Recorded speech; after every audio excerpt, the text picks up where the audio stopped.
As many of you know, my passion is for women, single women. Not all of them have been incarcerated. Some of them have. Not all of them have been in abusive relationships. A lot of them have.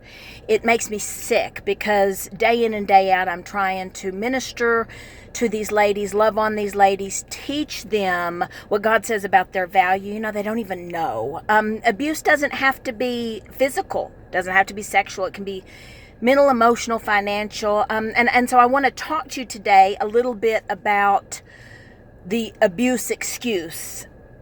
And I would encourage you, if you know anybody that is in abuse, especially women, but this is for men as well. If they're in an abusive relationship, would you share this with them? Because it's a real deal. In America, we have a problem. We have a real problem that we're going to have to get a hold of if we want our children and our grandchildren to grow up in a safe community, because abuse is oftentimes swept under the rug. It's gotten to where even sometimes, you know, the word domestic violence kind of gets slighted because the person that's abused typically won't file the report once the police get there. And we as a community want to say, well, they deserve it. I can't believe that they would put up with that. If that's you, don't be messaging me. Don't be making a comment. Because unless you have lived a life of perfection, you too could have been a victim of abuse. How many times in life do we say, what was I thinking? What in the world was I thinking? Why didn't someone tell me? Well, the truth is someone probably did tell us, but we were thinking with our emotions, and that's what happens with people that are in an abusive relationship, and they can't see what they're going through because they're so emotionally charged that they truly do not have an understanding. You know, the Word of God tells us that the heart is deceitfully wicked. Well, our heart is our mind, will, and our emotions, and it'll lie to us. It deceives us. And so I want to tell you a little bit about what happens and how people get in abuse and how they find themselves so wrapped up they can't get out. First and foremost, the abuser typically is very conniving. They schmooze, that they do gifts, they say the right things, they love the person, and they connect with the person emotionally because they're trying to be that person that they're presenting themselves as, but it's really not who they are. So before the abuse ever happens, they have swooned the victim's emotions. And so the victim typically thinks, nobody's ever loved me like this. Nobody has ever treated me like this. Nobody's ever been this good to me.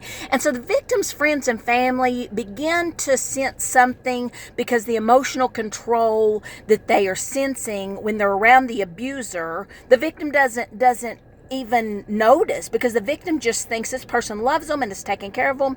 And so the family begins to sense it, the friends begin to sense it, and then what happens is the abuser will isolate them. They isolate them, convincing them, your family just doesn't understand. Your family doesn't want you to be happy. Your friends don't want you to be happy. They've just never seen you this happy. And so the victim just buys into that theory. And then as soon as they're isolated, what happens is they begin to feel trapped. If you're feeling trapped in a relationship, you need to be out. That is a big indicator that this is abuse.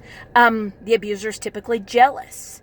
They will tell you that they love you more than anybody and they're just trying to protect you, and all these other people are losers, so they start taking control and you have no relationship with anybody. Sometimes they're even jealous of your dreams and aspirations because they want all control over you.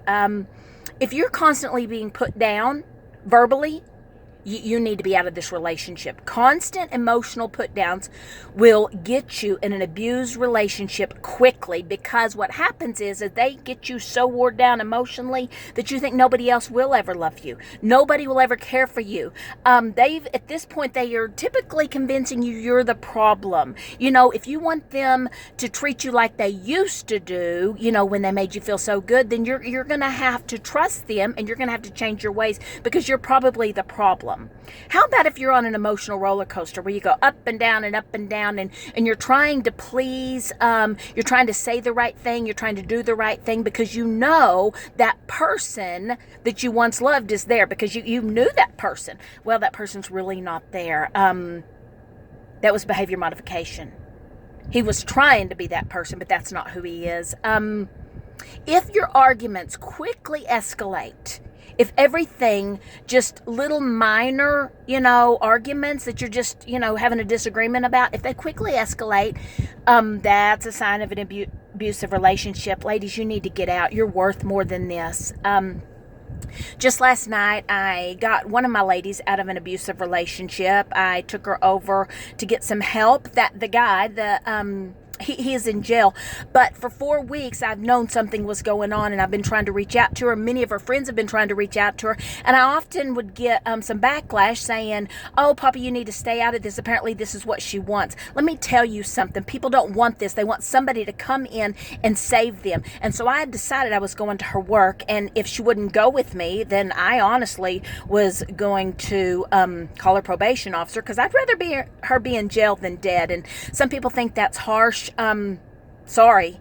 If I'm going to love you and I'm going to fight for you, I will do whatever I can to keep you alive. I didn't want all of her friends and family and support system to meet each other at her funeral.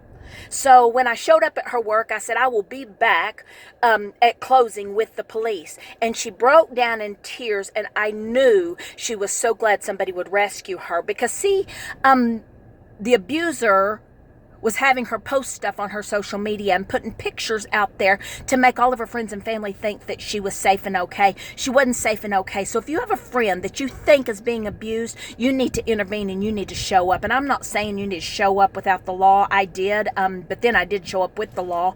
I'm not really that frightened by people. Maybe I should be, but here's the deal. If somebody gets me, I'm going to heaven. I've had a good life. I'll be dancing on the streets of gold. Y'all celebrate at my funeral if something happens. I try to walk in some wisdom, but these ladies are my passion. I want people to be your passion too. Do not live in the excuse of an abusive relationship. Do not buy into the fact this is your fault. It is not your fault. Get out. Get help. Do whatever you need to do to get help.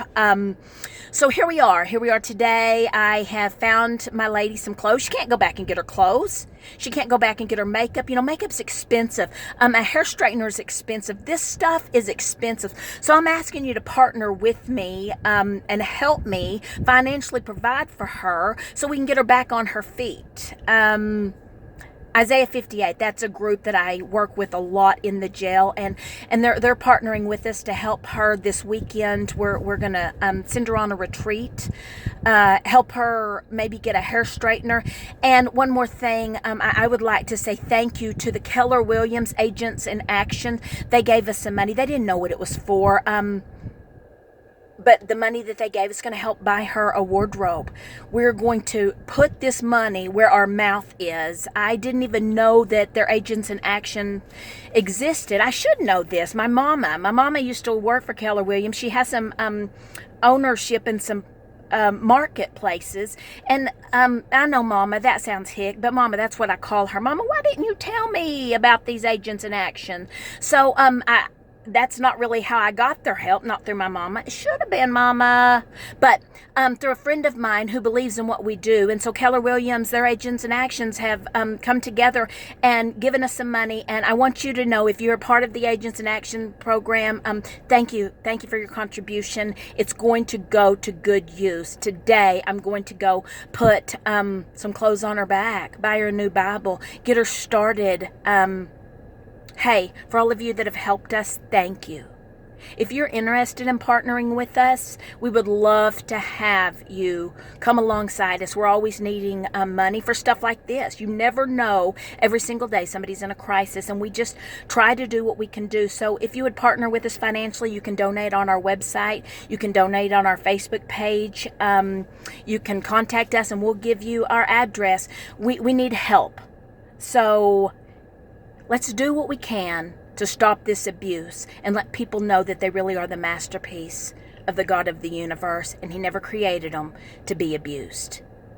Let's love people like Christ did. Thanks for listening to me. Be blessed.